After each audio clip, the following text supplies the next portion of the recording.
वल्लभ लाल की जय। अलवेली सरकार की, गिरिराज धरन की जय। श्याम सुंदर श्री यमुने महारानी की जय।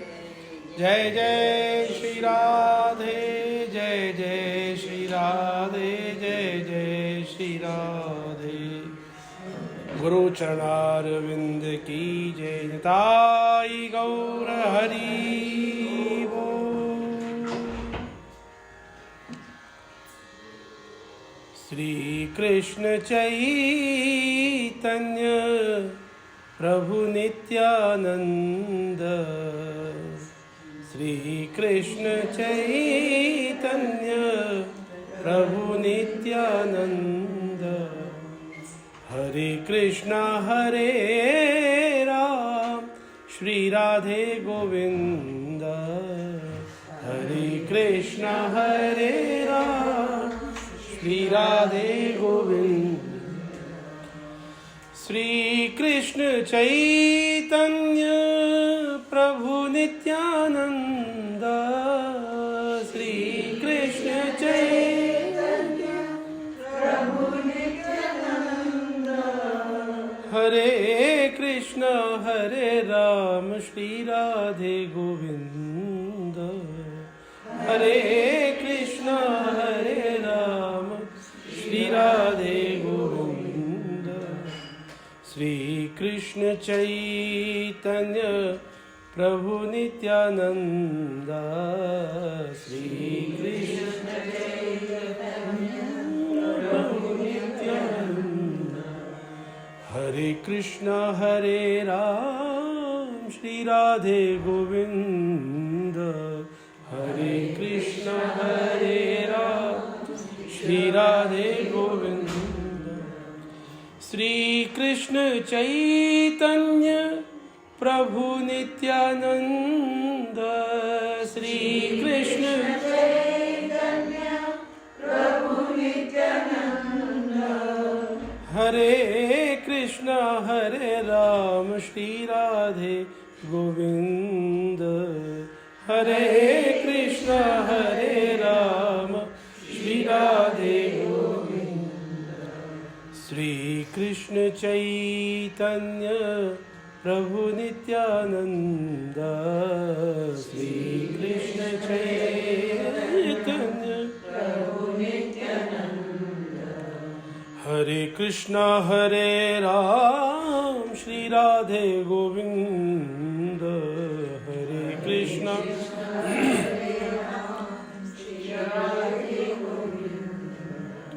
हरे कृष्ण हरे राम श्री राधे गोविंद। हरे कृष्ण हरे राम श्री राधे गोविंद। निताई गौर हरि बोल। विद्या व्यासंगी निमाई। जिनको विद्या का व्यसन हो गया ऐसे निमाई। अन्या जगद्धितमयी मनसः प्रवृत्तिरन्यैव कापि रचना वचनावलीनाम्। लोकोत्तरा च कृतिराकृतिरङ्गहृत्या। विद्यावतां सकलमेव गिरा दवीयः। विद्वानों की मनोवृत्ति जगत का हित करने वाली और संसारी लोगों की वृत्ति से विलक्षण ही होती है। उनकी वचनावली की रचना भी कुछ अलौकिक ही होती है। प्राकृति मनोहर और कृति लोकोत्तर होती है। आकृति मनोहर और कृति लोकोत्तर होती है। उनकी सभी बातें ऐसी होती हैं जिनका वाणी के द्वारा वर्णन किया ही नहीं जा सकता। प्राय मेधावी बालक गंभीर होते हैं। उनके गांभीर्य में उनका पांडित्य प्रस्फुटित नहीं होता।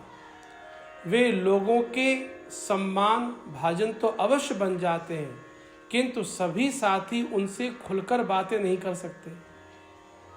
उनके साथ संलाप करने में कुछ संकोच और भय सा हुआ करता है। यदि प्रखर बुद्धि वाला छात्र मेधावी होने के साथ ही चंचल, हंसमुख, मिलनसार भी हो, तब तो उसका कहना ही क्या। सुहागा मिले सोने में मानो सुगंध भी विद्यमान है। ऐसा छात्र छोटे बड़े सभी छात्रों तथा अध्यापकों का प्रीति भाजन बन जाता है। निमाई ऐसे ही विद्यार्थी थे। वे आवश्यकता से अधिक चंचल थे और वैसे ही अद्वितीय मेधावी। हंसी का तो मानो मुख से सदा फुव्वारा ही छूटता रहता।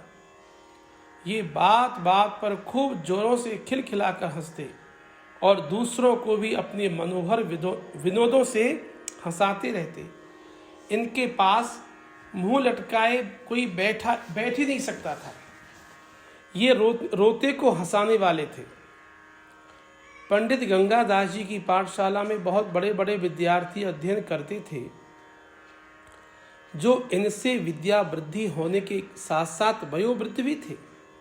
30-30, 40-40 वर्ष के छात्र पाठशाला में थे। इनकी अवस्था तो अभी 13-14 वर्ष की थी, फिर भी ये बड़े छात्रों से सदा छिड़ाखानी करते।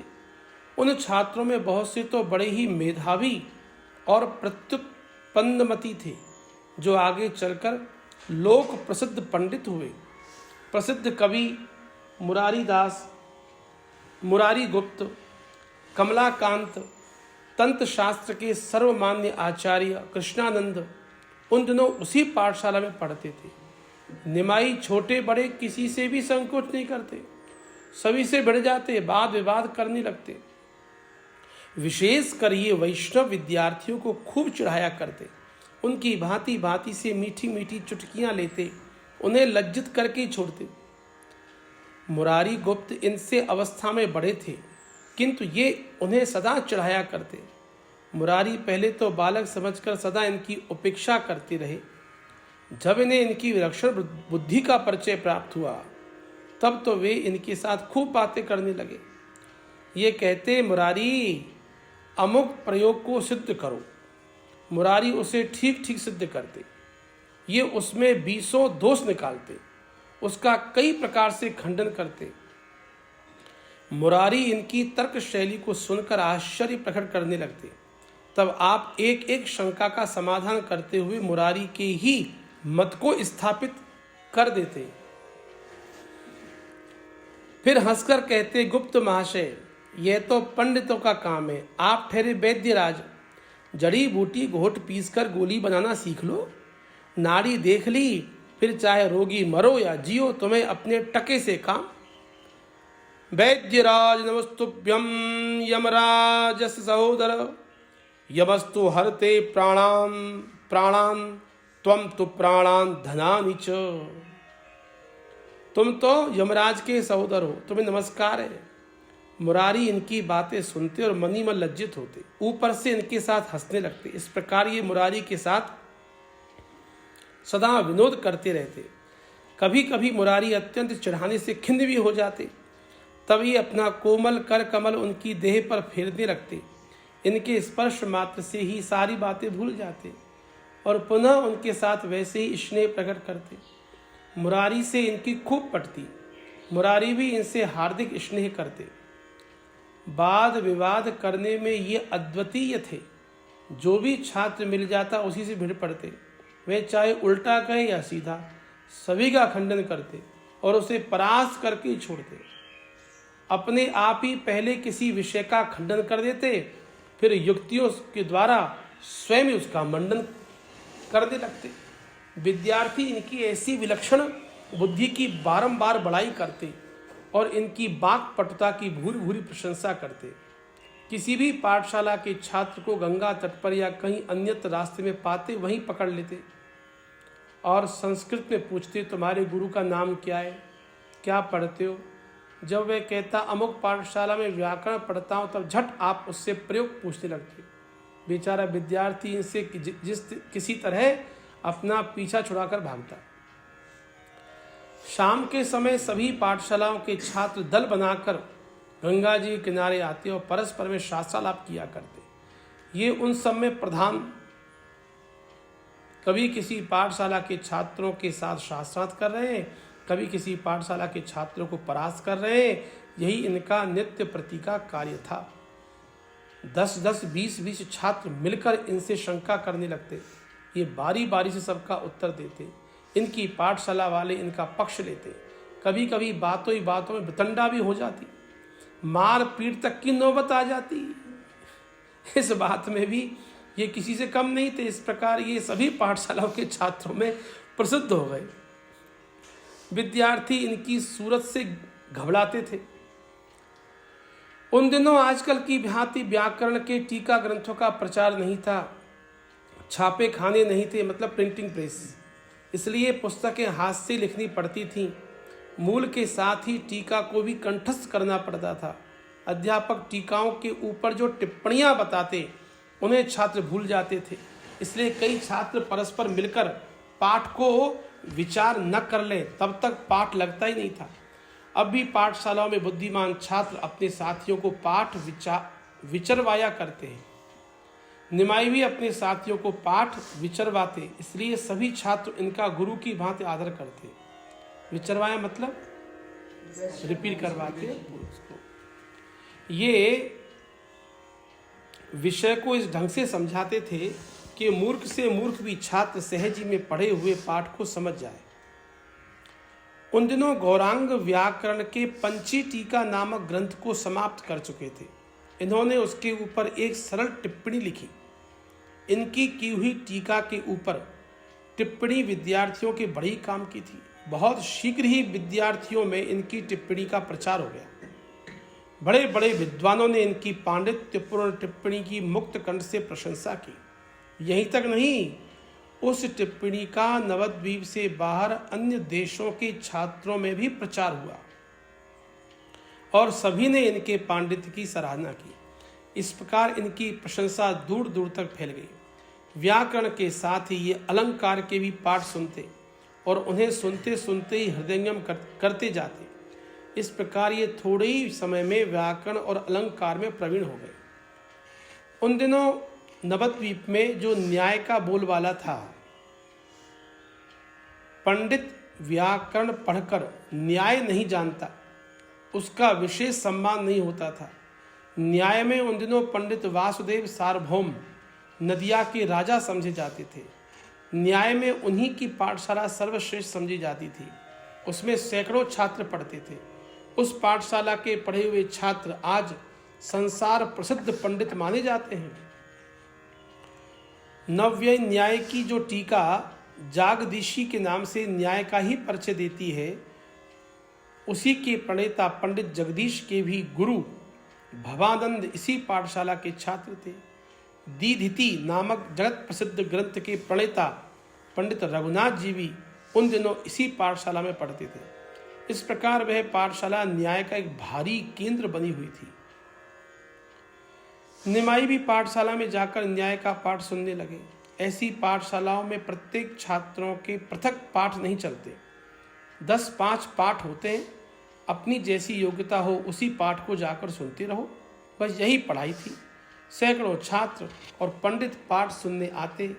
अध्यापक उनमें से बहुतों का नाम पता भी नहीं जानते थे, वे पाठ सुनकर चले जाते हैं। आज भी काशी आदि बड़े बड़े स्थानों की प्राचीन ढंग की पाठशालाओं में ऐसा ही रिवाज है। निमाई भी पाठशाला में जाकर पाठ सुनाते। सार्वभौम महाशय का उन दिनों इनके साथ कोई विशेष परिचय नहीं हुआ, किंतु इनकी चंचलता, चपलता, वाक्पटुता, लोकोत्तर मेधा के कारण मुख्य छात्र इनसे बहुत स्नेह करने लगे। वे यह भी जानने लगे कि न्याय जैसे गंभीर विषय को निमाई भली भांति समझता है। वह अन्य बहुत से छात्रों की भांति केवल सुनकर ही चला जाता है। पीछे जिनका हम उल्लेख कर चुके हैं, वे ही दीधिति महाग्रंथ के रचयिता पंडित रघुनाथ उन दिनों सभी छात्रों में सर्वश्रेष्ठ समझे जाते थे। उन्हें स्वयं भी अपनी तर्क शक्ति और विलक्षण बुद्धि का भरोसा था। उनकी उस समय से ही यह प्रबल वासना थी कि मैं भारतवर्ष में एक प्रसिद्ध न्यायिक बनूं, संपूर्ण देश में मेरी विलक्षण बुद्धि की ख्याति हो जाए। जो जैसे होनहार होते हैं उनकी पहले से ही वैसी भावना होती है। रघुनाथ की भी सर्वमान्य बनने की पहले से ही वासना थी। रघुनाथ के साथ निमाई का परिचय पहले से ही हो चुका था। उनके साथ इनकी गाढ़ी मैत्री भी हो चुकी थी। निमाई कभी कभी रघुनाथ के इस निवास स्थान पर भी जाया करते और उनसे न्याय संबंधी बातें किया करते। इनकी बातचीत से ही रघुनाथ समझ गए कि यह भी कोई होनहार न्यायिक है। वे समझते थे कि मुझसे न्याय में स्पर्धा रखने वाला नवद्वीप में दूसरा कोई छात्र नहीं। निमाई से बातचीत करते करते कभी उन्हें खटकने लगता कि यदि यह इसी प्रकार परिश्रम करता रहा तो संभवतया मुझसे बढ़ सकता है, आगे बढ़ सकता है। किंतु उन्हें अपनी बुद्धि पर पूरा भरोसा, इसलिए इस विचार को वे अपने हृदय में जमने नहीं देते थे। एक दिन रघुनाथ को गुरु ने कोई पंक्ति लगाने को दी। वह पंक्ति रघुनाथ की समझ में नहीं आई। वे दिन भर चुपचाप बैठे हुए उसी पंक्ति को सोचते रहे।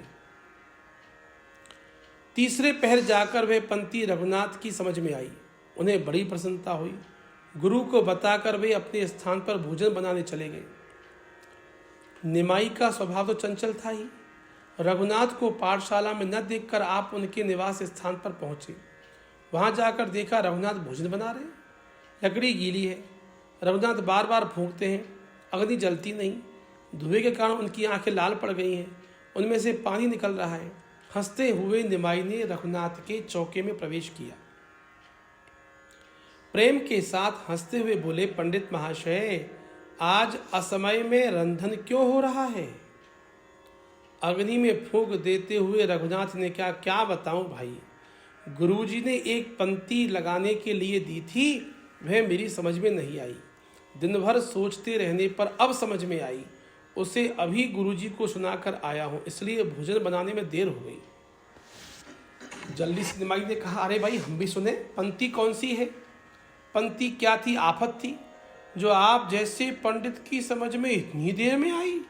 जरूर कोई बहुत कठिन होगी, मैं भी उसे एक बार सुनना चाहता हूं। रघुनाथ ने वह पंक्ति सुना दी। थोड़ी देर सोचने के अनंतर निमाई हंस पड़े। बोले, बस इतनी छोटी सी पंक्ति को इतनी देर सोचते रहे, इसमें है ही क्या भाई?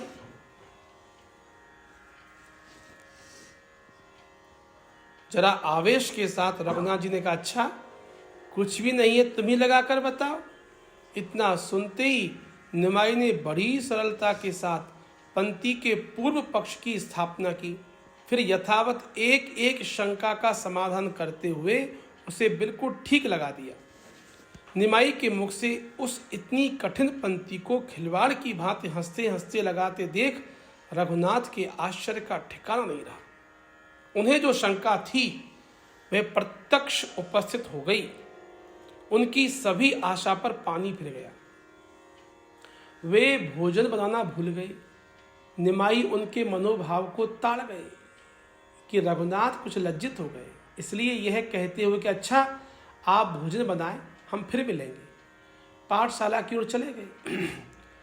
रघुनाथ ने जैसे तैसे भात तो बनाया, किंतु उनके हृदय में निमाई की बुद्धि के प्रति डाह होने के कारण उन्हें भोजन में आनंद नहीं आया। जैसे तैसे भोजन करके पाठशाला में आए। अब निमाई की अवस्था 16 वर्ष की हो गई है।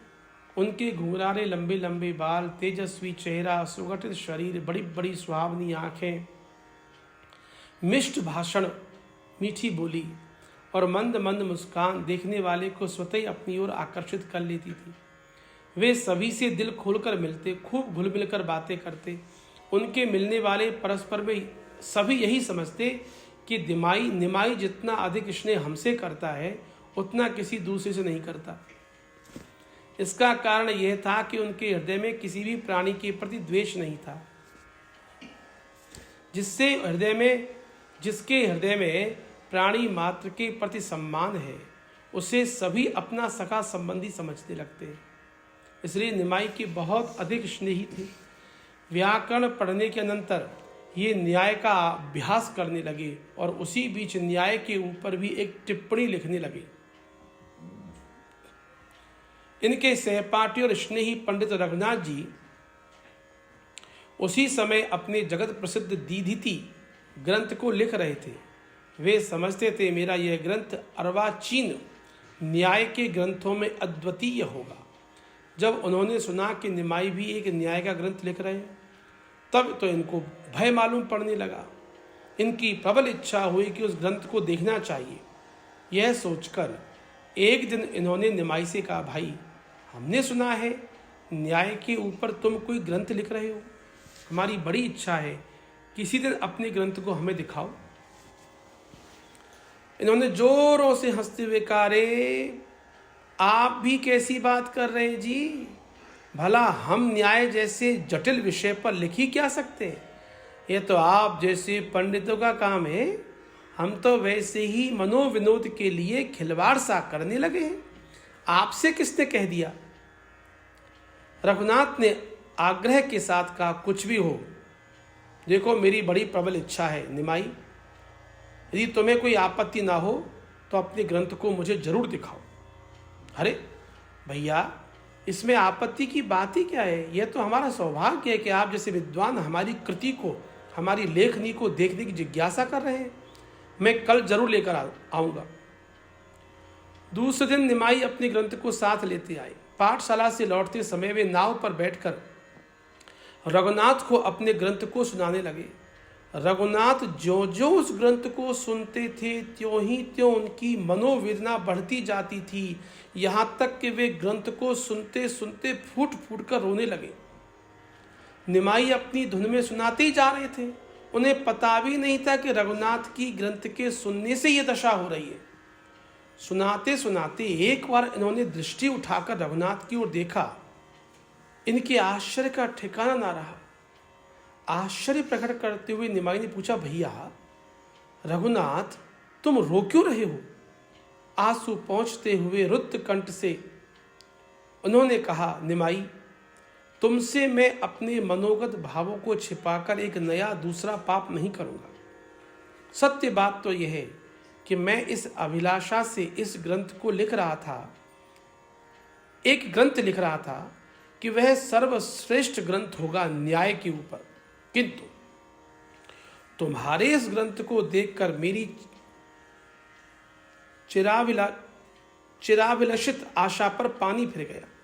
भला तुम्हारे इस ग्रंथ के सामने मेरे ग्रंथ को कौन पूछेगा। इसी मनोवेदना के कारण मैं अपने आंसुओं को रोकने में असमर्थ हो गया। अरे इतना सुनते ही निमाई जोरों से हंस पड़े और प्रेम भरा स्पर्श देते हुए बोले, अरे भैया, इस छोटी सी बात के लिए इतना अनुताप कर रहे हो। भला यह भी कोई बात है। यह तो साधारण सी पोथी है। मैं आपकी प्रसन्नता के निमित्त जलती अग्नि में भी कूदकर इन प्राणों को स्वाहा कर सकता हूं। फिर यह तो बात ही क्या है। इस पुस्तक ने आपको इतना कष्ट पहुंचाया है तो इसे मैं अभी नष्ट किए देता हूं। इतना कहते कहते निमाई ने अपनी बड़े परिश्रम से हस्तलिखित पोथी को गंगा जी के प्रवाह में फेंक दिया। जाह्नवी के तीक्ष्ण प्रवाह की हिलोरों में पुस्तक के पन्ने इधर उधर नाचने लगे, मानो निमाई के त्याग और प्रेम के गीत गा गा कर वे आनंद में थिरक रहे हों। रघुनाथ ने निमाई को गले लगा लिया। प्रेम के कारण रुंधे हुए कंठ से बोले, भैया निमाई, ऐसा लोकोत्तर दुस्साध्य कार्य तुम ही कर सकते हो। इतनी भारी लोकेशना को तृणवत समझकर उसका तिरस्कार कर देना तुम्हारे जैसे महापुरुषों का काम है। हम तो कीर्ति और प्रतिष्ठा के कीड़े हैं।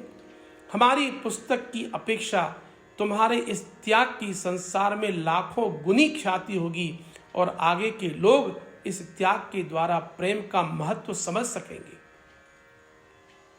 इस प्रकार बातें करते हुए दोनों मित्र अपने अपने घर लौट आए। उसी दिन से निमाई का न्याय पढ़ना छूट गया। और इतना ही नहीं, उस पाठशाला में जाना ही छोड़ दिया। अब उन्होंने ऐसी विद्या को पढ़ना एकदम त्याग दिया। घर पर पिता की और ज्येष्ठ भ्राता की बहुत सी पुस्तकें थीं, वे उन्हीं का स्वाध्याय करने लगे। अब यहाँ विवाह न गृहं गृहमित्याहुर्गृहिणी गृहमुच्यते तया ही सहित सर्वान् पुरुषार्थान् समुष्णुते। ईंट पत्थर मिट्टी के बने हुए घर को घर नहीं कहते। असल में घर तो घर वाली स्त्री से ही है, जिसके साथ धर्म, अर्थ, काम, मोक्ष सभी पुरुषार्थ प्राप्त किए जा सकते हैं। बटके नन्हे से बीज के अंतर्गत एक महान वृक्ष छिपा रहता है। अज्ञानी लोग उसे भी अन्य पौधों के बीज की भांति छोटा सा बीज ही समझते हैं। अजवाइन के बीजों के साथ ही बटके बीज को भी बोते हैं। पहले पहले दोनों का अंकुर एक सा ही निकलता है, किंतु आगे चल के अजवाइन का वृक्ष तो थोड़ा ही बढ़कर साल 6 महीनों में सूख जाता है, किंतु वट वृक्ष निरंतर बढ़ता ही रहता है और कालांतर में जाकर वह एक महान विशाल वृक्ष बन जाता है, जिसकी छाया में बैठकर असंख्यों पसीनों से भीगे हुए प्राणी शीतलता का सुखास्वादन करते हैं। उसकी पूर्ण आयु का अनुमान भी नहीं किया जाता है। वह शाश्वत वृक्ष बन जाता है।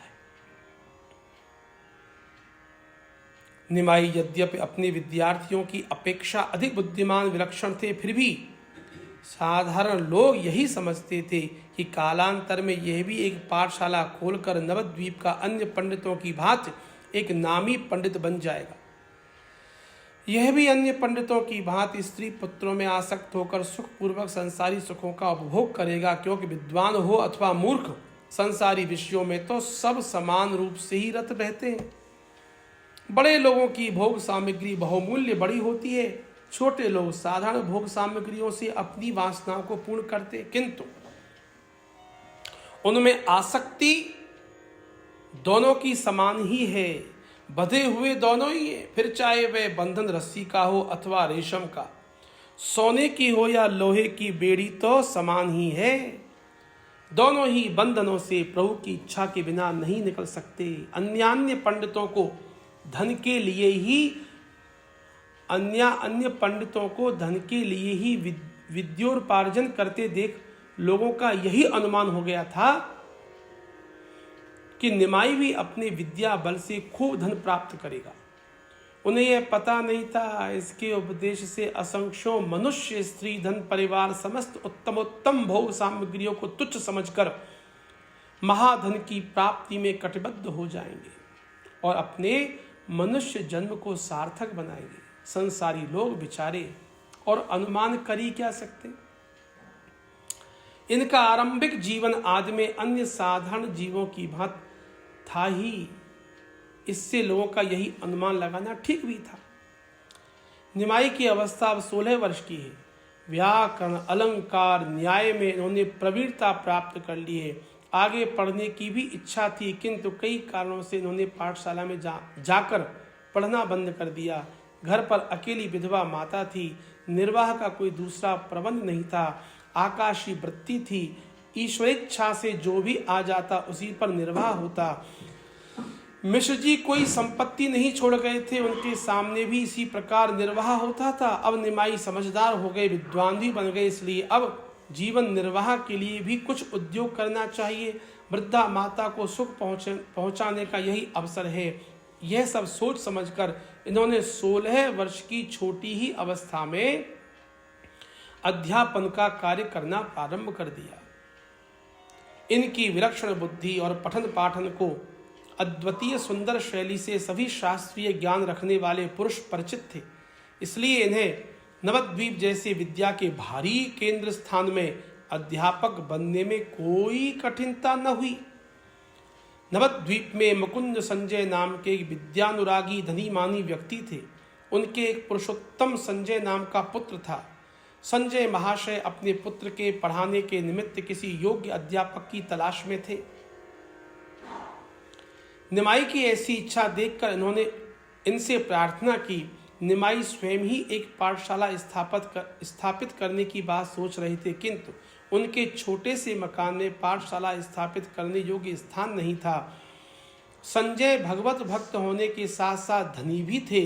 बंगाल में प्राय सभी धार्मिक पुरुषों के यहाँ एक चंडी मंडप नाम से अलग स्थान होता है। उसे देवी गृह या ठाकुर दालान भी कहते हैं।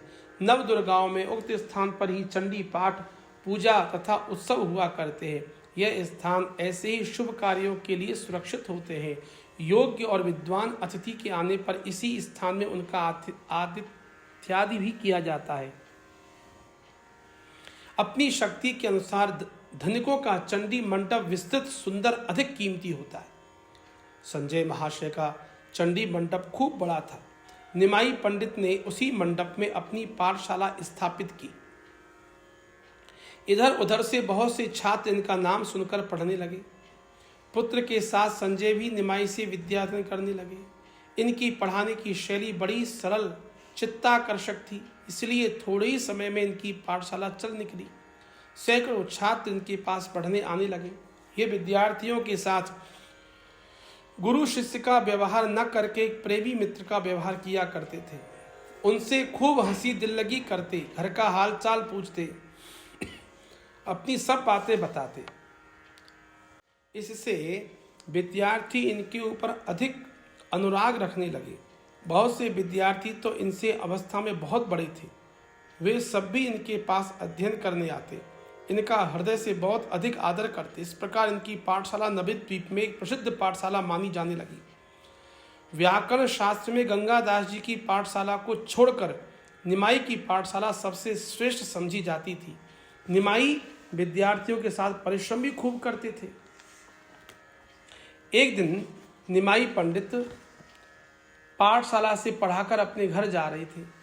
दैवात गंगा जी जाते हुए रास्ते में पंडित वल्लभाचार्य जी की तनया लक्ष्मी देवी से उनका साक्षात्कार हो गया। वल्लभाचार्य निमाई की सजातीय ब्राह्मण थे। इन्होंने लक्ष्मी देवी को पहले भी कई बार देखा था, किंतु आज के दर्शन में विशेषता थी। लक्ष्मी देवी को देखते ही परम सदाचारी निमाई के भावस्थितानि जननांतर सौहृदानी, इस न्याय के अनुसार पूर्व जन्म के संस्कार जागृत हो उठे।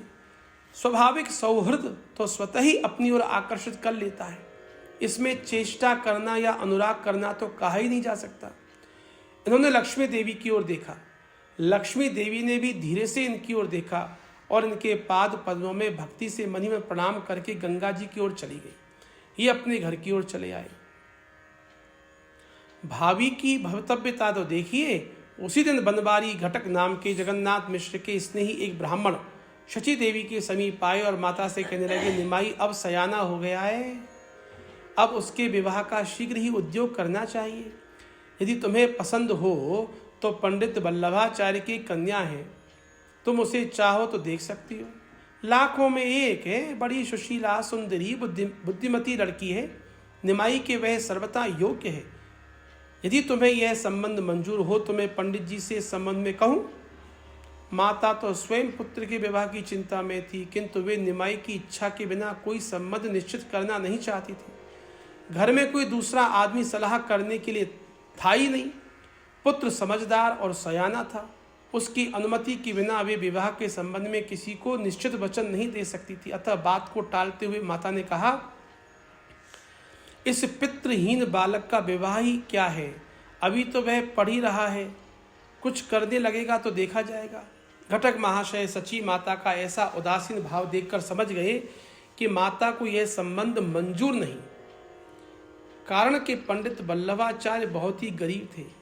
ब्राह्मण ने समझा माता अपने पंडित पुत्र का निर्धन की लड़की के साथ विवाह करना नहीं चाहती।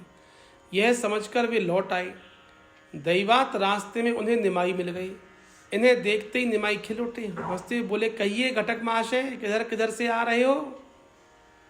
कुछ असंतोष के भाव से घटक ने उत्तर दिया, तुम्हारी माता के पास पंडित वल्लभाचार्य की पुत्री के साथ तुम्हारे विवाह की बातचीत करने गया था, सो उन्होंने मंजूरी नहीं किया। तुम्हारी कुछ कुछ सलाह है इसमें? निमाई यह सुनकर जोर से हंसने लगे। उन्होंने कुछ भी उत्तर नहीं दिया। वे हंसते हुए घर चले गए। घर पहुंचकर इन्होंने कुछ मुस्कुराते हुए कहा, घटक उदास होकर जा रहे थे, बल्लभाचार्य जी का संबंध मंजूर क्यों नहीं किया आपने? माता समझ गई कि निमाई को इस संबंध में कोई आपत्ति नहीं है, इसलिए उन्हें बड़ी प्रसन्नता हुई। दूसरे दिन घटक को बुलाकर उन्होंने कहा, आचार्य महाशय, कल आप जो बात कहते थे वे मुझे स्वीकार है। आप पंडित बल्लभाचार्य से कहकर सब ठीक करा दीजिए। आप ही सब हमारे हितैषी हैं, घर में दूसरा तो है कौन? आपका ही लड़का है, जैसे चाहे कीजिए। बनवारी घटक को यह सुनकर बड़ी प्रसन्नता हुई। वे शीघ्रता में बल्लभाचार्य जी घर पहुंचे। आचार्य ने इनका सत्कार किया, आने का कारण जानना चाहा। इन्होंने सब वृतांत कह दिया। इस सब बात को सुनकर पंडित बल्लभाचार्य को, उनके समस्त घर वालों को बड़ी प्रसन्नता हुई। वे घटक से कहने लगे, मेरा सौभाग्य है कि शची देवी ने इस संबंध को स्वीकार कर लिया है। निमाई पंडित जैसे विद्वान को अपना जामाता बनाने में मैं अपना अहोभाग्य समझता हूँ। लड़की के पूर्व जन्म के शुभ संस्कारों के उदय होने पर ही ऐसा वर मिल सकता है, किंतु आप मेरी परिस्थिति से परिचित हैं। मेरे पास देने लेने के लिए कुछ नहीं, केवल 5 हरीतकी के साथ कन्या को समर्पित करूंगा। यदि यह बात उन्हें मंजूर हो तो आप जब भी कहें मैं विवाह करने को तैयार हूँ। घटक ने कहा, देखो जी, इस बात की आप बिल्कुल चिंता ना करें। शची देवी को रुपए पैसे का लोभ कतई नहीं है। वे तो सुशीला सुंदरी लड़की ही चाहती हैं। आप प्रसन्नता के साथ विवाह की तैयारी कीजिए। यह कहकर घटक महाशय बल्लभाचार्य जी से विदा लेकर शची देवी के पास आए और संपूर्ण वृतांत कह सुनाया। दोनों ओर से विवाह की तैयारियां होने लगी। नियत तिथि के दिन पहले अपने स्नेही बंधु बांधव विद्यार्थियों के साथ बारात लेकर निमाई बल्लभाचार्य जी घर गए। आचार्य ने सभी का यथोचित सम्मान किया। गोधूली की शुभ लग्न में निमाई पंडित ने लक्ष्मी देवी का पाण ग्रहण किया। लक्ष्मी देवी ने कांपते हुए हाथों से इनके चरणों में माला अर्पण की और भक्ति भाव के साथ प्रणाम किया। इन्होंने उन्हें वामांग प्रदान किया। हवन, प्रदक्षिणा, कन्यादान आदि सभी वैदिक कृत्य होने पर विवाह का कार्य सकुशल समाप्त हुआ। दूसरे दिन आचार्य से विदा होकर लक्ष्मी देवी के साथ पालकी में चढ़कर निमाई घर आए। माता ने सती स्त्रियों के साथ पुत्र वधू का स्वागत किया। ब्राह्मणों को, अन्य आश्रित जनों को यथा योग्य द्रव्य दान किया। लक्ष्मी देवी का रंग रूप निमाई के अनुरूप ही था। इस जुगल जोड़ी को देखकर पास पड़ोस की स्त्रियां बड़ी प्रसन्न हुईं। कोई तो इन्हें रति कामदेव की उपमा देने लगी, कोई शची पुरंदर कहकर परिहास करने लगी, कोई गौर लक्ष्मी कहकर निमाई की ओर हंसने लगी। सुंदरी पुत्र वधू के साथ पुत्र को देखकर माता को जो आनंद हुआ उसका वर्णन करना तो असंभव ही है। चंचल पंडित निमाई। सदयं हृदयं यस्य भाषितं सत्यभूषितं कायः परिहितो यस्य कलिस्तस्य करोति किम। जिसके हृदय में प्राणी मात्र के प्रति दया के भाव है, वाणी प्रिय, मधुर और सत्य से भूषित है, शरीर परोपकार के लिए समर्पित है, फिर उसका कली अर्थात कलयुग कर ही क्या सकता है। उसके लिए तो सदा ही सतयुग है। वाह।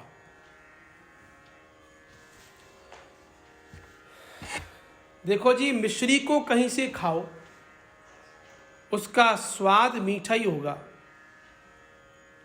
घी बूरे का लड्डू यदि टेढ़ा, तिरछा, इर्छा कैसा भी बना हो तो भी उसके स्वाद में कोई कमी आने वाली नहीं है। इसी प्रकार प्रेम किसी भी प्रकार क्या किया जाए, कहीं भी किया जाए, किसी के भी साथ किया जाए, उसका परिणाम अनिर्वचनीय सुख ही होगा। हृदय में दया के भाव हो, अंतःकरण शुद्ध हो, अपने स्वार्थ की मन में वांछा न हो, फिर चाहे दूसरों के साथ कैसा भी बर्ताव करो, उन्हें चाहे गले से लगाकर आलिंगन करो या उनकी मधुर मधुर भर्त्सना करो, दोनों में ही सुख है, दोनों से ही आनंद प्राप्त होता है। निमाई अब विद्यार्थी नहीं है, अब उनकी गणना प्रसिद्ध पंडितों में होने लगी है। अब वे गृहस्थी भी बन गए हैं और अध्यापक भी। ऐसी दशा में अब उन्हें गंभीरता धारण करनी चाहिए, जिससे लोग उनकी इज्जत प्रतिष्ठा करें।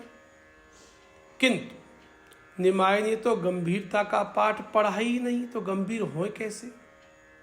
मानो वे संसार में सबसे बड़ी समझी जाने वाली मान प्रतिष्ठा की कुछ परवाह नहीं रखते।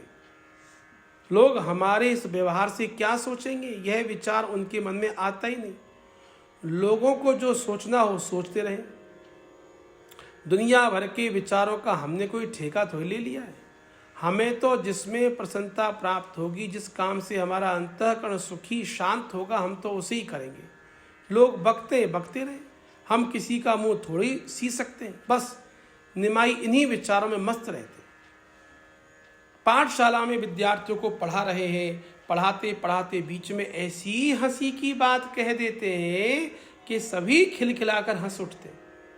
किसी लड़के को पाठ याद नहीं होता तो उसे आंखें निकालकर डांटते नहीं, प्रेम के साथ कहते, भाई तोते की तरह धुन लगा, तोते की तरह धुन लगा।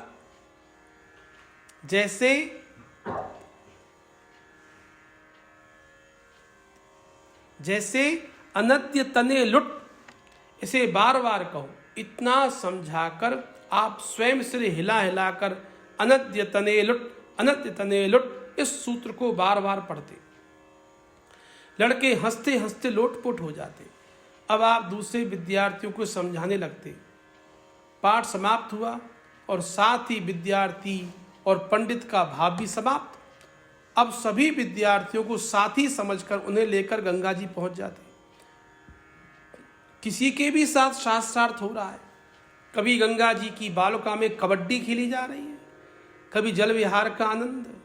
निमाई पंडित स्वयं अपने हाथों से विद्यार्थियों के ऊपर पानी उलीचते हैं। विद्यार्थी भी सब भूल भार कर उनके ऊपर पानी उलीच रहे हैं। कभी कभी 10-5 मिलकर एक साथ निमाई के ऊपर जल उलीचने लगते हैं। निमाई पंडित जल से घबराकर जल्दी से जल से बाहर निकलकर भागते हैं। पैर फिसल जाने से जल में गिर पड़ते हैं। सभी ताली बजाकर हंस रहे हैं। दर्शनार्थी दूर से देखते हैं, खुश हो रहे हैं। बहुत से ईर्ष्या वाले लोग अपनी आवाज में शब्दों को कसने लगते हैं। वाहरे पंडित, पंडितों के नाम को कलंकित करते हो, विद्यार्थियों के साथ ऐसी खिलवाड़। कोई कहता छोटी उम्र में अध्यापक बन जाने का यही कुपरिणाम होता है, किंतु इनकी बातों पर ध्यान दे कौन। निमाई तो अपने खेले में मस्त है, कौन क्या बक रहा है इसका उन्हें कोई पता ही नहीं। कभी कभी दूर से ही पुचकारते हुए कहते थे, अच्छा बेटा भूखते रहो, कभी ना कभी तो टुकड़ा मिल ही जाएगा। स्नान करके रास्ते में जा रहे हैं, किसी ने किसी को किसी के ऊपर ढकेल दिया, वह मोरी में गिर गया। मोरी मतलब नाली। सभी ताली देकर हंस रहे। किसी पंडित को देखते ही बड़ी कठिन संस्कृत बोलने लग जाते, एक साथ उससे 10-20 प्रश्न कर डालते। बेचारा अपनी अगल बगल में झांकने लग जाता, चुपचाप भीगी बिल्ली की तरह कुछ बिना कहे गंगा की ओर चला जाता। इनसे बातें करने की हिम्मत कहाँ। बाजार में चौकड़ी मारकर भागते, कूद कूद कर चलना तो उनका स्वभाव था। रास्ते में भी बच्चों की तरह कूद कूद कर चलते, और किसी वैष्णव को देख लेते, ओहो, फिर तो घेर लेते उसे और जोर से प्रश्न करते, किम तावत वैष्णवत्वम। वैष्णवता किसे कहते हैं? किम तावत वैष्णवत्वम। कभी पूछते, ऊर्ध्व पुंड्रे न किम स्यात्। ये ऊर्ध्व पुंड जो तिलक लगाते हो, इससे होता क्या है? बेचारे वैष्णव हैरान हो जाते, इनसे जैसे तैसे पीछे छुड़ाकर भागते। वे कहते, घोर कलयुग आ गया भैया, पंडित भी वैष्णवों की निंदा करने लगे। कोई कहता, जी इस निमाई को पंडित कहता ही कौन है, ये तो रसिक शिरोमणि है, उद्दंडता की सजीव मूर्ति, इसका भी कोई धर्म कर्म है भला। कोई कहता है, इतना छिचोरापन ठीक नहीं निमाई। उन्हीं दिनों श्री अद्वैताचार्य की पाठशाला में चटगांव निवासी मुकुंद दत्त नामक एक विद्यार्थी पढ़ता था।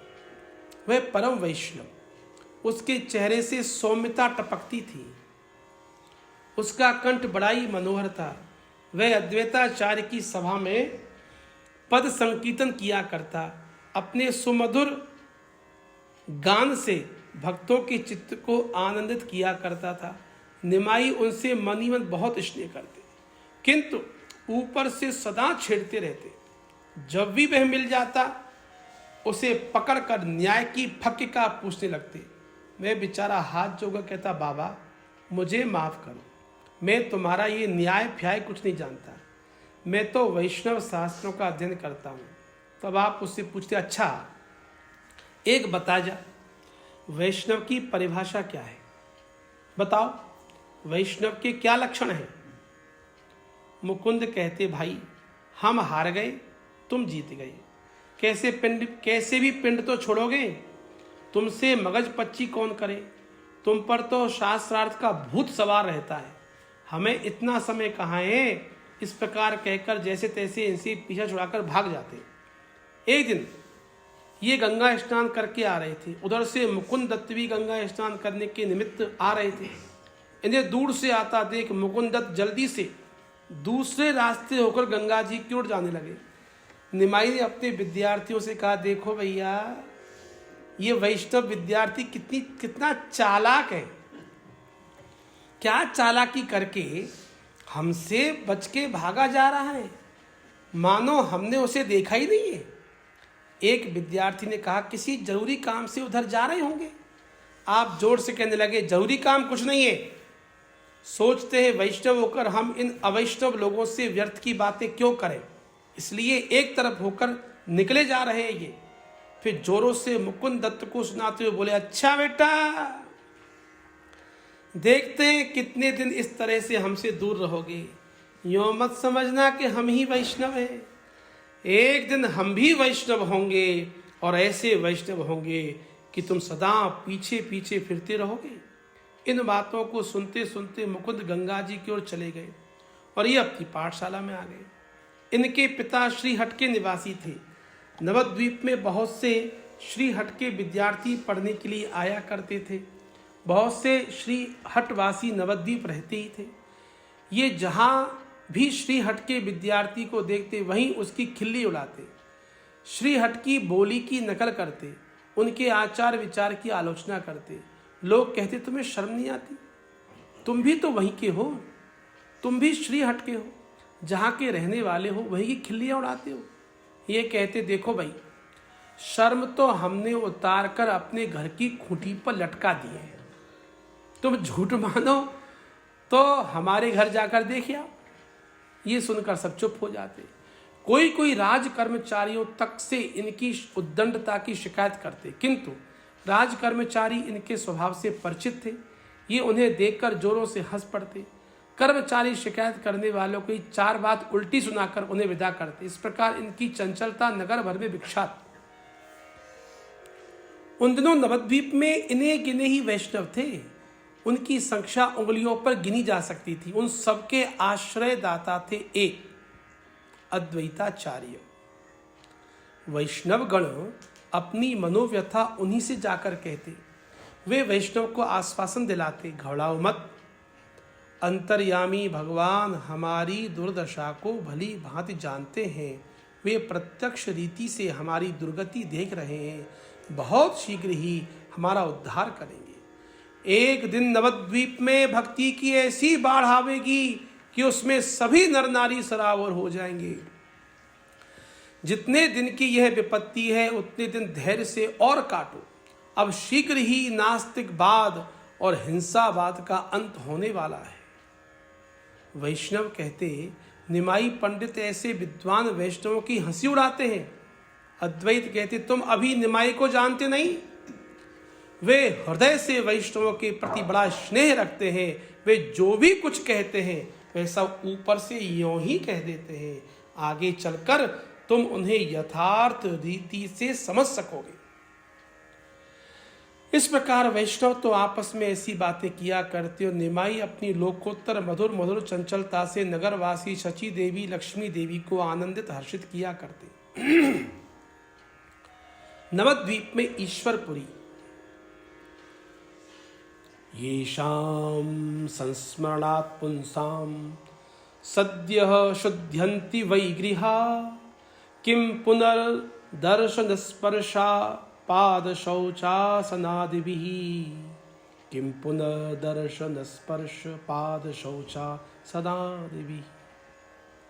जिन विरक्त महात्माओं के भक्ति भाव से स्मरण कर लेने मात्र से ही गृहस्थियों के ग्रह पवित्र हो जाते हैं, वे महात्मा यदि किसी के घर पर आ जाएं और उस बड़भागी को उनके दर्शन, पाद स्पर्श, पाद प्रक्षालन और आसन आदि द्वारा सेवा करने का सुयोग प्राप्त हो जाए तो फिर उसके भाग्य का तो कहना ही क्या। बड़े बड़े विद्वान और धर्म कोविदों ने गृहस्थ धर्म की जो इतनी भारी प्रशंसा की है उसका एक प्रधान कारण है अतिथि सेवा। गृहस्थ में रहकर मनुष्य अपनी शक्ति के अनुसार अतिथि सेवा भली भांति कर सकता है। भूखे को यथा सामर्थ्य भोजन देना, प्यासे को जल पिलाना और निराश्रित को आश्रय प्रदान करके सुख पहुंचाना, इससे बढ़कर कोई दूसरा धर्म हो ही नहीं सकता। आहा, उस बड़भागी गृहस्थ के घर की कल्पना तो कीजिए। छोटा सा लिपा पुता स्वच्छ घर है, एक ओर तुलसी का बिरवा आंगन में शोभा दे रहा है, दूसरी ओर हल्दी कुमकुम से पूजित सुंदर सी श्यामा गौ बधी है, गृहिणी सुंदर हंसमुख है, छोटे छोटे बच्चे आंगन में खेल रहे हैं, गृहिणी मुख से सुंदर हरि नाम का उच्चारण करती हुई रसोई बना रही है। इतने में ही गृहपति आ गए, भोजन तैयार है। गृहपति ने गोग्रास निकाला, सभी सामग्रियों में से थोड़ा थोड़ा लेकर अग्नि में आहुति दी और द्वार पर खड़े होकर किसी अतिथि की खोज करने लगे। इतने में ही क्या देखते हैं, एक विरक्त महात्मा कौपीन लगाए भिक्षा के निमित्त गांव की ओर आ रहे हैं। गृहस्थी ने आगे बढ़कर महात्मा के चरणों में अभिवादन किया, उनसे भिक्षा कर लेने की प्रार्थना की। सद गृहस्थी की प्रार्थना स्वीकार करके संत उसके घर में जाते हैं। योग्य अतिथि को देखकर दंपति हर्ष से उन्मत्त से हो जाते हैं, अपने सगे जमाई की तरह उनका स्वागत सत्कार करते हैं। महात्मा के चरणों को धोकर उसका जल स्वयं पान करके अपने घर भर को पवित्र बनाते हैं। संत को बड़ी ही श्रद्धा से अपने घर में जो भी कुछ रूखा सूखा बना है प्रेम से खिलाते हैं। भोजन करके महात्मा चले जाते हैं। गृहस्थी अपने बाल बच्चे आश्रित जनों के साथ उस शेष अन्न को पाता है। ऐसे गृहस्थ धर्म से बढ़कर दूसरा कौन सा धर्म हो सकता है भला। ऐसा गृहस्थी स्वयं तो पावन बन ही जाता है, किंतु जो लोग अतिथि होकर ऐसे गृहस्थ का आतिथ्य स्वीकार कर लेते हैं वे भी पवित्र हो जाते हैं। ऐसे अन्न के दाता भोक्ता दोनों ही पुण्य के भागी होते हैं। निमाई पंडित को हम आदर्श सदगृहस्थी कह सकते हैं। उनकी वृद्धा माता प्रेम की मानव मूर्ति ही है। घर में जो भी आता है उसको पुत्र की भांति प्यार करती है और उससे भोजन आदि के लिए आग्रह करती हैं। लक्ष्मी देवी का स्वभाव बड़ा ही कोमल, वे दिन भर घर का काम करती है, तनिक भी दुखी नहीं होती। निमाई तो रसिक शिरोमणि है, वे दो एक के साथ बिना भोजन करते ही नहीं। वे दो एक के साथ बिना भोजन करते ही नहीं। लक्ष्मी देवी सबके लिए आलस्य रहित होकर रंधन करती हैं। रंधन मतलब भोजन बनाती है। अपने पति के साथ उनके प्रेमियों को भी उसी श्रद्धा के साथ भोजन कराती हैं। कभी कभी घर में 10-5 अतिथि हो जाते हैं। वृद्धा माता को उनके भोजन की चिंता होती है। निमाई इधर उधर से क्षण भर में सामान ले आते हैं और उसके द्वारा अतिथि सेवा की जाती है। नगर में कोई भी नया साधु वैष्णव आवे, यदि उसके साथ निमाई का साक्षात्कार हुआ हो तो वे उसे भोजन के लिए जरूर निमंत्रित करेंगे और अपने घर ले जाकर भिक्षा कराएंगे। वे सब कार्य ही तो उनकी महानता के द्योतक हैं। ये सब कार्य ही तो उनकी महानता के द्योतक हैं।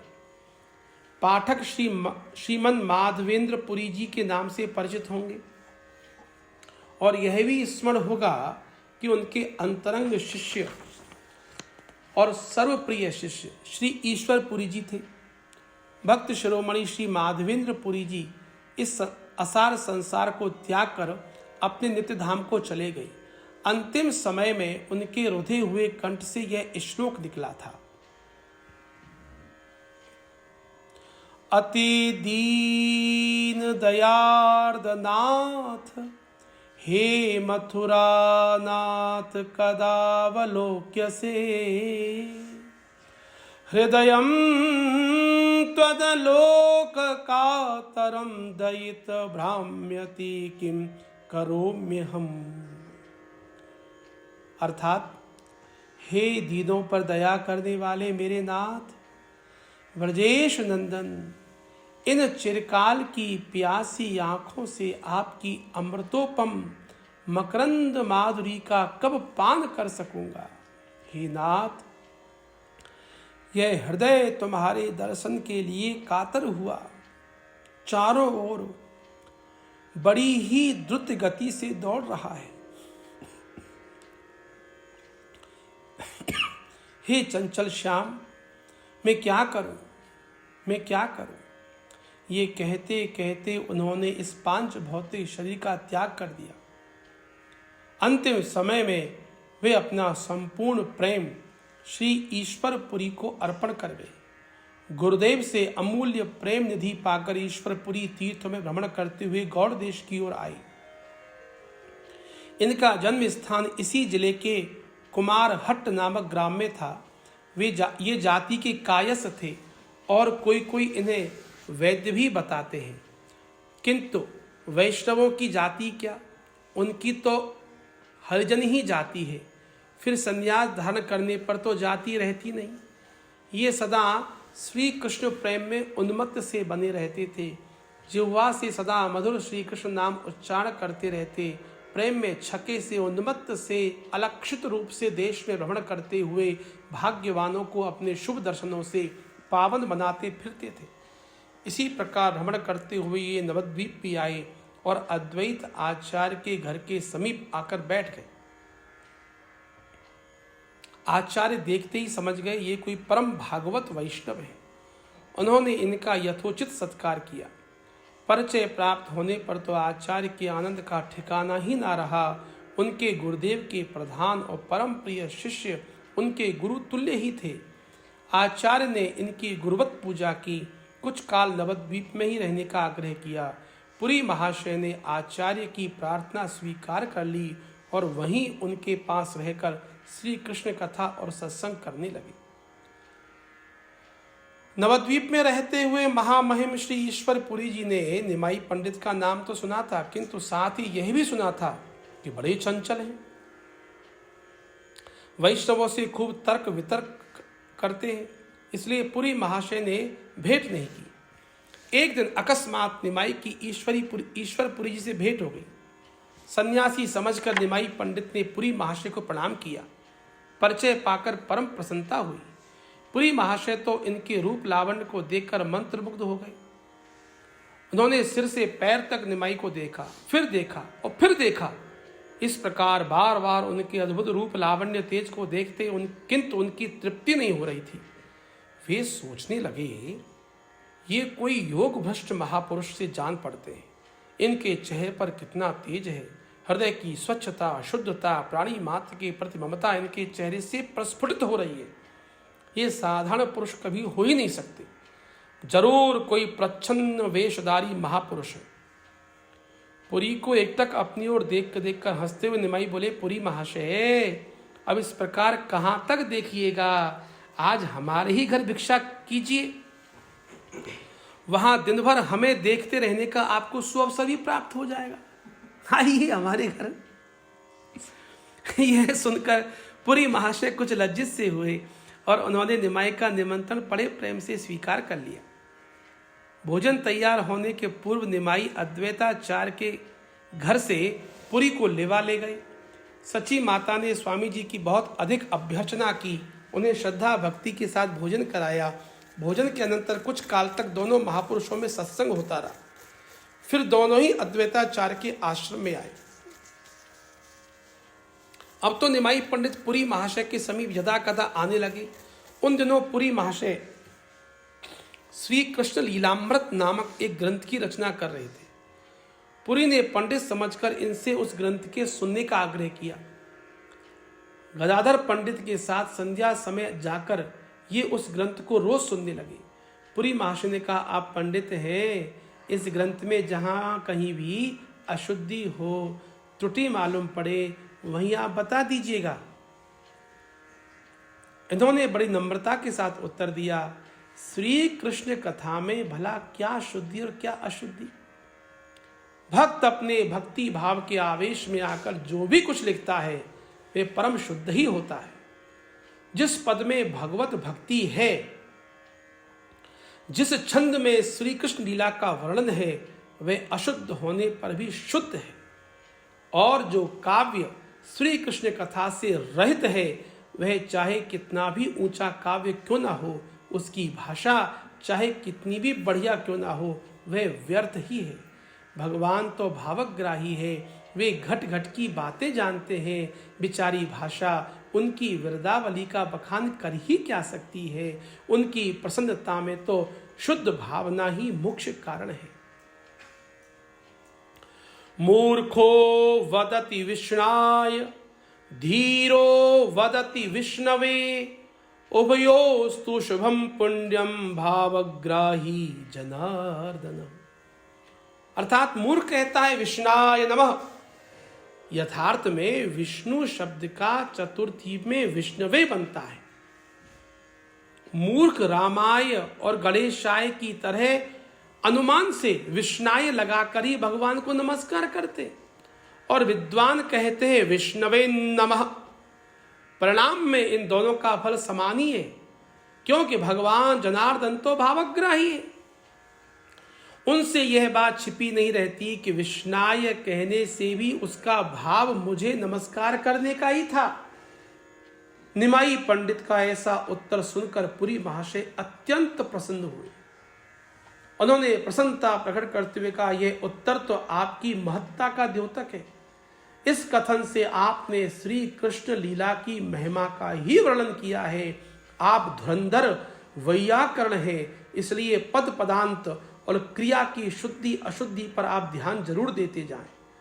यह कहकर वे अपने ग्रंथ को इन्हें सुनाने लगे। ये बड़े मनोयोग के साथ नित्य प्रति आकर उस ग्रंथ को सुनते और सुनकर प्रसन्नता प्रकट करते।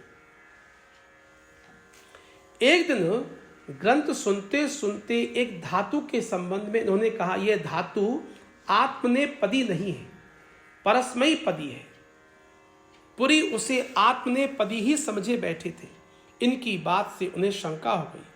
इनके चले जाने के पश्चात पुरी रात भर उस धातु के संबंध में सोचते रहे। दूसरे दिन जब ये फिर पुस्तक सुनने आए तो इनसे पुरी महाशय ने कहा, आप जिसे परस्मयी पदी धातु बताते थे वह तो आत्मनेपदी ही है। यह कहकर उन्होंने उस धातु को सिद्ध करके इन्हें बताया। सुनकर ये परम प्रसन्न हुए और कहने लगे, आप ही का कथन ठीक है, मुझे भ्रम हो गया होगा। इस प्रकार इन्होंने पुरी के समस्त ग्रंथ को श्रवण किया। उस ग्रंथ के श्रवण करने से इन्हें बहुत ही सुख प्राप्त हुआ। इनकी श्री कृष्ण भक्ति धीरे धीरे प्रस्फुटित सी होने लगी। ईश्वरपुरी के प्रति भी इनका आंतरिक अनुराग उत्पन्न हो गया। कुछ काल के अनंतर पुरी महाशय नवद्वीप से गया की ओर चले गए और निमाई पूर्व की भांति अपनी पाठशाला में पढ़ाने लगे।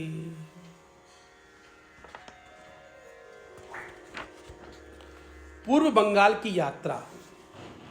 विद्वत्वं च नृपत्वं च नैव तुल्यं कदाचन,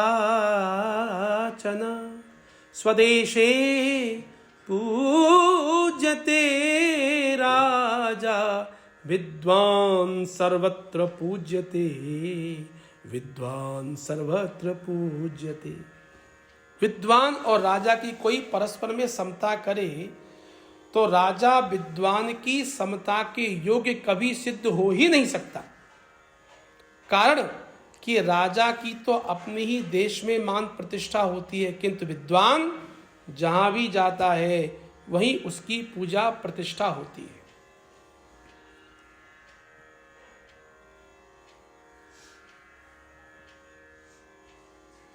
विधि के विधान को कोई ठीक ठीक समझ नहीं सकता।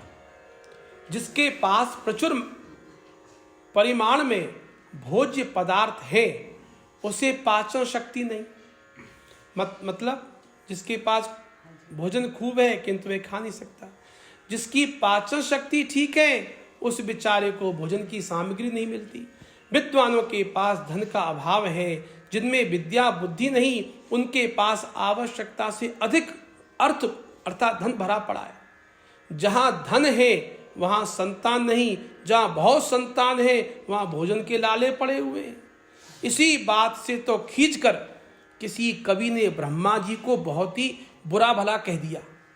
गंध सुवर्णे फलमिक्षुदंडे नकार पुष्पम खलु चंदनेशु विद्वान धनाढ्यो न तो दीर्घजीवी धातु पुरा कोपि न बुद्धिदो भूत। कवि की दृष्टि में ब्रह्मा जी ने सृष्टि रचने में बड़ी भारी भूल की है। देखिए सुवर्ण कितना सुंदर है, उसमें यदि सुगंध होती तो फिर उसकी उत्तमता का कहना ही क्या था। ईख के डंडे में जब इतनी मिठास है तब यदि उसके ऊपर कहीं फल लगता तो वह कितना स्वादिष्ट होता। ब्रह्मा जी उस पर फल लगाना ही भूल गए। चंदन की लकड़ी में जब इतनी सुगंध है तो महाराज उस पर कहीं फूल लगता, आहा, तो उसके बराबर उत्तम फूल संसार में दूसरा कौन हो सकता। सो ब्रह्मा जी को उस पर फूल लगाने का ध्यान ही नहीं रहा। विद्वान लोग बिना रुपए पैसे के ही आकाश पाताल एक कर देते हैं। यदि उनके पास कहीं धन होता तो इस सृष्टि की सभी विषमताओं को दूर कर देते। सो उन्हें महाराज दरिद्री बना दिया, साथ ही उनकी आयु भी थोड़ी बनाई। इन सब बातों को सोचकर कवि कहता है कि इसमें बेचारे ब्रह्मा जी का कुछ दोष नहीं है। मालूम पड़ता है सृष्टि करते समय ब्रह्मा जी को कोई योग्य सलाहकार नहीं मिला, कोई चतुर मंत्री नहीं मिला, इसलिए बेचारे जल्दीबाजी में ऐसी गड़बड़ी कर बैठे। मंत्री के अभाव में हुई हो अथवा उन्होंने जानबूझकर की हो, यह गलती तो ब्रह्मा जी तुमसे जरूर हो ही गई है। इसलिए विद्वानों को आपने निर्धन बना दिया। विद्वानों को प्राय धन के लिए सदा दूसरों का मुख देखना पड़ता है। किसी ने तो यहां तक कह डाला, अनाश्रया न शोभन्ते पंडिता बनिता लता। अर्थात पंडित स्त्री बेल बिना आश्रय के भले नहीं मालूम पड़ते। बेचारे पंडितों को वनिता लता के साथ समानता करके उनकी व्यथा को और बढ़ा दिया। जिस समय की हम बात कर रहे हैं उस समय संस्कृत विद्या की आज की भांति दुर्गति नहीं थी। भारतवर्ष में संस्कृत विद्या का प्रचार था। बिना संस्कृत पढ़े कोई भी मनुष्य सभ्य कहलाना ही नहीं सकता था। बंगाल में ब्राह्मण ही संस्कृत विद्या के पंडित नहीं थे, किंतु कायस्थ वैश्य अन्य जाति के कुलीन पुरुष संस्कृत विद्या के पूर्ण ज्ञाता थे। उस समय पंडितों की दो ही वृत्तियां थी, या तो वे पठन पाठन करके अपना निर्वाह करें या किसी राज्य सभा का आश्रय ले लें। पंडित सदा से ही दरिद्र होते चले आए। इसका कारण एक कवि ने बहुत सुंदर सुझाया है। उसने एक इतिहास बताते हुए कहा कि ब्रह्मा जी के सुकृति लक्ष्मी और दुष्कृति दरिद्रता दो कन्याएं थी। सुकृति बड़ी थी, इसलिए विवाह के योग्य हो जाने पर ब्रह्मा जी ने उसे बिना ही सोचे समझे मूर्खों को दे डाला।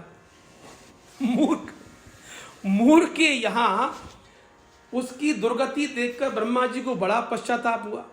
तभी से वे दूसरी पुत्री दुष्कृति के लिए अच्छा सा वर खोज रहे।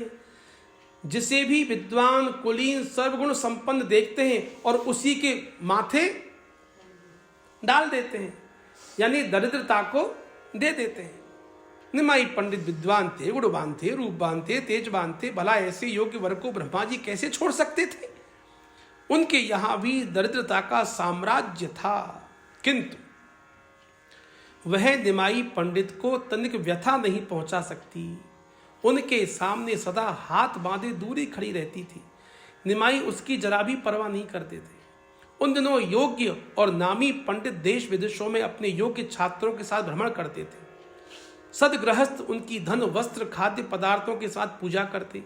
आज की भांति पंडितों की उपेक्षा कोई भी नहीं करता था। निमाई की भी पूर्व बंगाल में भ्रमण करने की इच्छा हुई। उन्होंने अपनी माता की अनुमति से अपने कुछ योग्य छात्रों के साथ पूर्व बंगाल की यात्रा की। उस समय लक्ष्मी देवी को अपने पितृगृह में रख के गए, पिता के यहाँ रख के गए। श्री गंगा जी को पार करके निमाई पंडित अपने शिष्यों के साथ पद्मा नदी के तट पर राढ़ देश में पहुंचे। बंगाल में भगवती भागीरथी की 2 धाराएं हो जाती हैं। गंगा जी की मूल शाखा पूर्व की ओर जाकर जो बंगाल के उपसागर में मिली, उसका नाम तो पद्मावती है।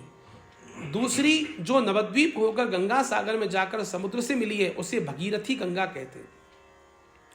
ब्रह्मपुत्र नदी के और दक्षिण तट से लेकर पद्मा नदी पर्यंत के देश को राढ़ देश कहते हैं। पहले बंगाल इसे ही कहते थे। उत्तर तट को गौड़ देश कहते थे, दक्षिण तट को बंगाल या राढ़ देश के नाम से पुकारते थे। आज इसे पूर्व बंगाल कहते हैं। रत्नाकरम समारभ्य ब्रह्मपुत्रांतगम शिवे बंगदेशो मया प्रोक्त सर्व सिद्धि प्रदर्शकः। गौड़ देश वालों से बंग देश वालों का आचार विचार भी कुछ कुछ भिन्न था और अब भी है। निमाई पंडित ने पद्मा के किनारे किनारे पूर्व बंगाल के बहुत से स्थलों में भ्रमण किया। जो भी लोग इनका आगमन सुनते, वे यथाशक्ति भेंट लेकर इनके पास आते। वहां के विद्यार्थी कहते, हम बहुत दिनों से आपकी प्रशंसा सुन रहे थे। आपकी लिखी हुई व्याकरण की टिप्पणी बड़ी सुंदर है। हमें अपने पाठ में उससे बहुत सहायता मिलती है। कोई कहते, आपकी पद धूलि से यह देश पावन बन गया। आपके प्रकांड पांडित्य की हम प्रशंसा मात्र सुनते थे, आपके गुणों की कौन प्रशंसा कर सकता है। इस प्रकार लोग भांति भांति से इनकी प्रशंसा पूजा करने लगे। इनके साथियों को भय था कि पंडित जी यहां भी नवद्वीप की भांति को चंचलता ना कर दें, मालूम पड़ा कि सब गुड़गोबर हो जाएगा। किंतु ये स्वयं देश काल को समझकर बर्ताव करने वाले थे।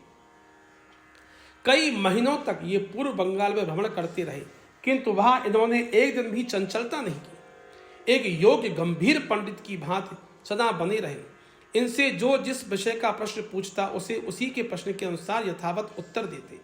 यहाँ इन्होंने वैष्णवों की आलोचना नहीं की, किंतु उल्टा भगवत भक्ति का सर्वत्र प्रचार किया। इन्होंने लोगों के पूछने पर भगवान नाम का महत्व बताया, भक्ति की श्रेष्ठता सिद्ध की। कलयुग में भक्ति मार्ग को ही सर्वश्रेष्ठ सुलभ सर्वोपयोगी बताया। किंतु ये बातें इन्होंने एक विद्वान पंडित की हैसियत से कही थी।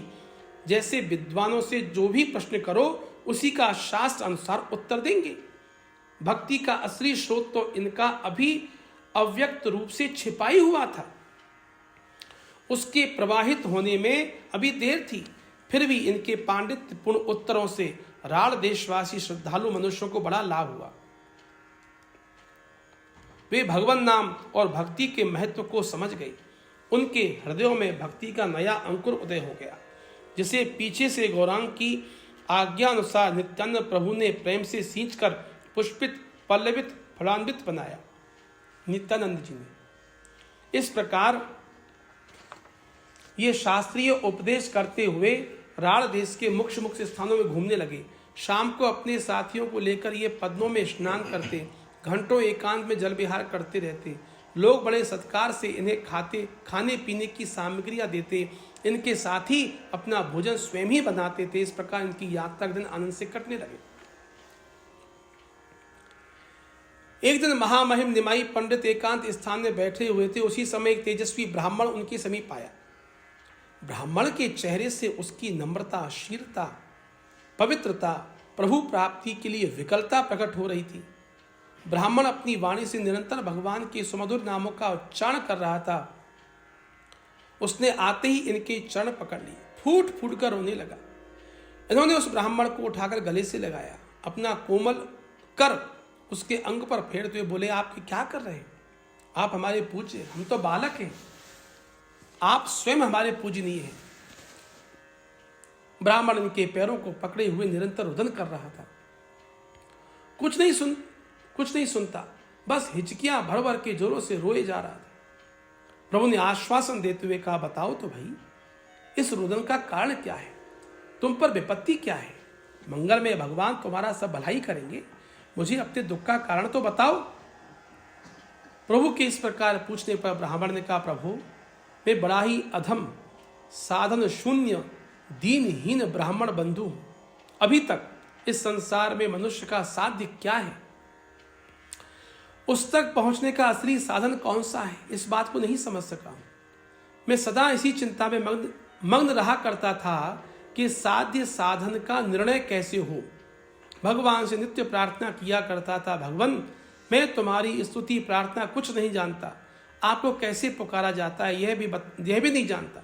इस दीनहीन कंगाल को आप स्वयं ही किसी प्रकार साध्य साधन का महत्व समझा दीजिए, तत्व समझा दीजिए। अंतर्यामी भगवान ने मेरी प्रार्थना सुन ली।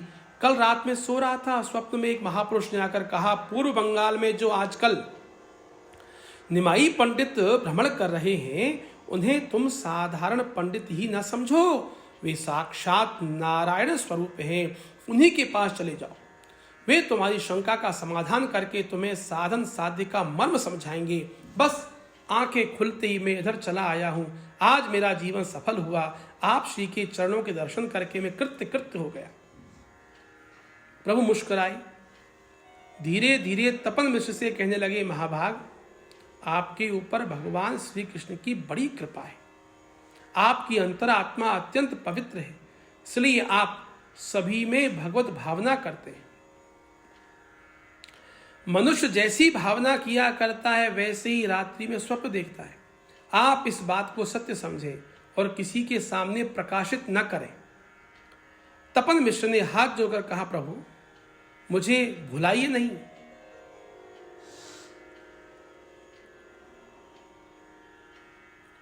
अब तो मैं सर्वतो भावेन आपकी शरण में आ गया हूं। जैसे भी उचित समझे मुझे अपनाइए, मेरी शंका का समाधान कीजिए।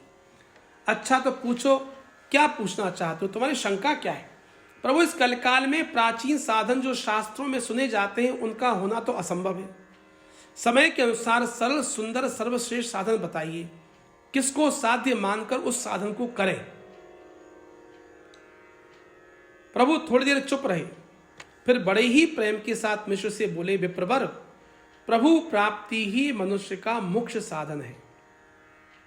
उसकी प्राप्ति के प्रत्येक युग में अलग अलग साधन होते हैं। सतयुग में ध्यान ही मुख्य साधन समझा जाता था। त्रेता में बड़े बड़े यज्ञों द्वारा उस यज्ञ पुरुष भगवान की अर्चना की जाती थी। द्वापर में पूजा अर्चा के द्वारा प्रभु प्रसन्नता समझी जाती थी, किंतु इस कलयुग में तो केवल केशव कीर्तन ही सर्वश्रेष्ठ साधन बताया जाता है। जो फल अन्य युगों में उन साधनों से होते थे, वही फल कलयुग में भगवान नाम स्मरण से होता है। कृते यध्यायतो विष्णु त्रेतायाम यजतो मखई द्वापरे परचर्यायाम कलौ तद्धरि कीर्तना। बस सब साधनों को छोड़कर हरि नाम का ही आश्रय पकड़ना चाहिए। भगवान व्यास देव 3 बार प्रतिज्ञा करके कहते हैं, हरेर नाम हरेर नाम हरेर नामैव केवलम कलौ नास्त्येव नास्त्येव नास्त्येव गतिरन्यथा। अर्थात कलयुग में केवल हरि का ही नाम सार है। मैं प्रतिज्ञा करके कहता हूं, कलयुग में हरि नाम को छोड़कर दूसरी गति नहीं है, नहीं है, नहीं है। लोग हरि नाम का महात्म न समझकर ही संसार में भांति भांति की यातनाएं सह रहे हैं। जो भगवान नाम की महिमा समझ लेगा फिर उसे भव बाधाएं व्यथा पहुंचा ही नहीं सकती। मैं तुम्हें सार से सार बात, गुह्य से गुह्य साधन बताए देता हूं। इसे खूब यत्न पूर्वक स्मरण रखना और इसे ही अपने जीवन का मूल मंत्र समझना।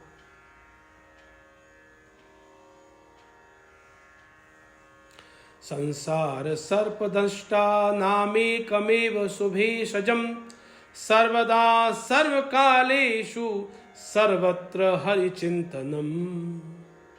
अर्थात संसार रूपी सर्प के काटे हुए मनुष्य के लिए एक ही सर्वोत्तम औषधि है, वह यह कि हर समय हर काल में हर स्थान में निरंतर हरि स्मरण ही करते रहना चाहिए। बस मोक्ष साधन यही है। हरे राम राम राम हरे हरे, हरे कृष्ण कृष्ण कृष्ण हरे हरे। ये 16 नाम 32 अक्षरों का मंत्र ही मोक्ष साधन है। साध्य के चक्कर में अभी से मत पड़ो।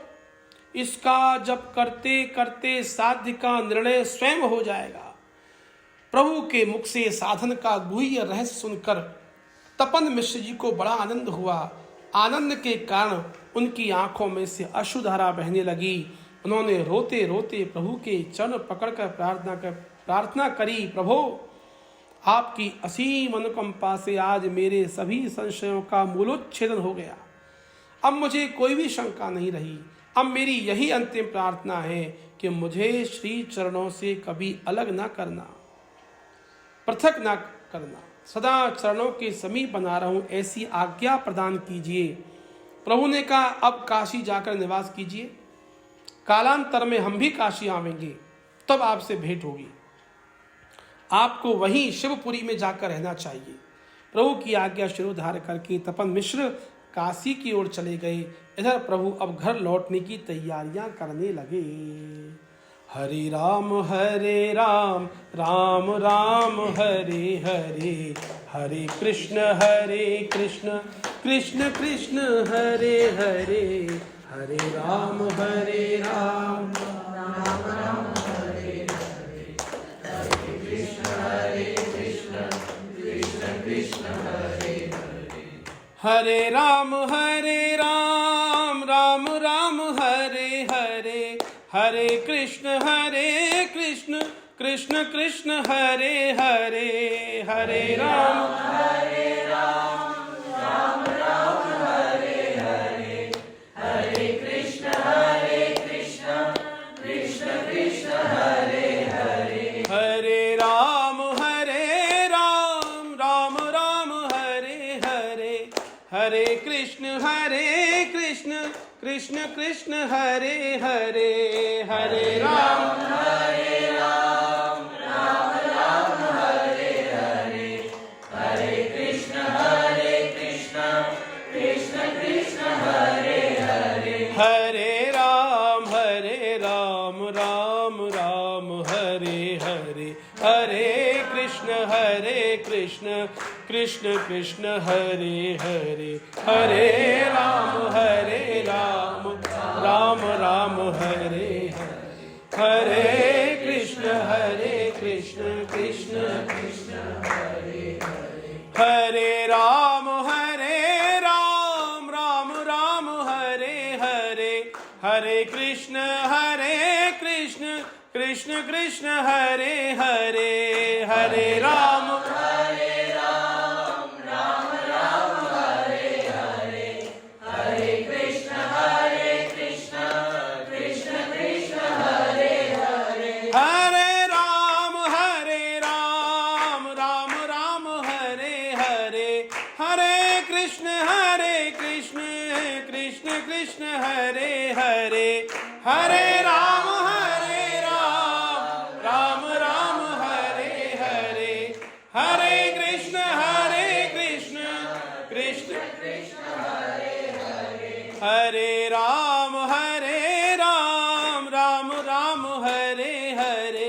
हरे कृष्ण कृष्ण कृष्ण हरे हरे, हरे राम राम राम हरे हरे कृष्ण